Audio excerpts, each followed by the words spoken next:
I have been playing a lot of the Vanilla Genetics Expanded. It lets you create weird, wonderful, and hilarious creatures, and there's hundreds of them that you can create. So I'm going to run through the top hybrids that you can create in 3 categories. So we're going to have DPS, where I'm going to give you some numbers, utility, also can give you a few numbers there, and then ridiculous, which they're just the most insane things you can ever create. So for this, you're going to need to research and build both a tissue grinder and a genome extraction table. And this is for the making of the genoforms and the extracting of the genetic material. Okay, so first up, DPS. Now, I'm going to pick from sort of the lower tier sections here because my ridiculousness section is going to have stupidly high DPS pawns in as well, but these are more attainable to start with. So first, coming in at 7.81 DPS is the Raffles. It's a bit slow, it's a little bit squishy, but the damage it puts out is very strong. A herd of these would do a lot of damage.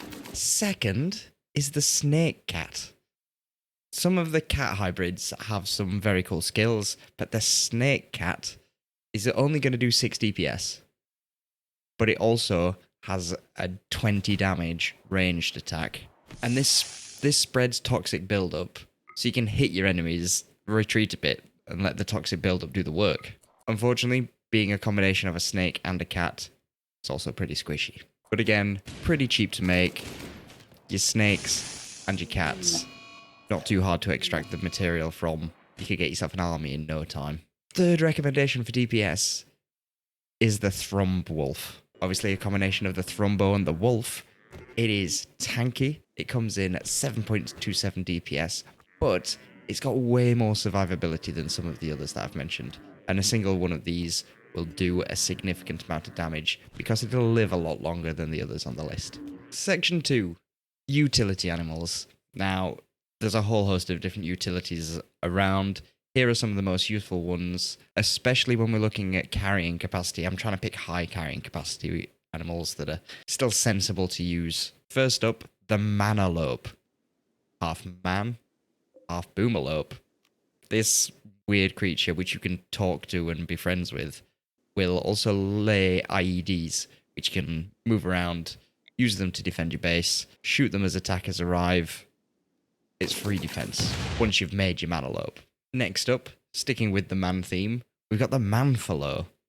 Again, you can chat to it if you want, but this is half man, half muffalo, and whilst only having a solid carrying capacity to start with, the longer this creature spends in a caravan, the more its carrying capacity increases, and you can actually double its carrying capacity to be one of the best carrying capacities in the game for caravan animals. However, if you do not have the patience to keep grinding some animals in a caravan to help build up their capacity, you can pick the Muffalo Komodo. Not only does this have a huge carrying capacity right from the offset, it also comes with a ranged attack, which is very helpful for defending your caravans if you get set upon mid-travels.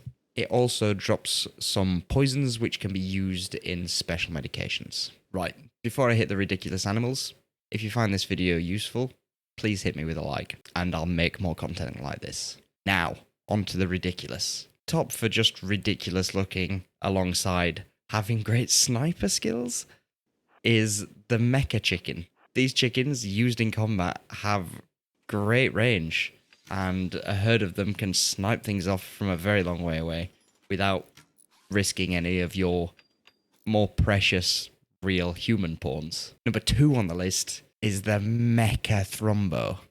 This thing is just a giant tank. It comes with anti-grain missiles attached to it, so you can launch these at herds of enemies and destroy them all completely.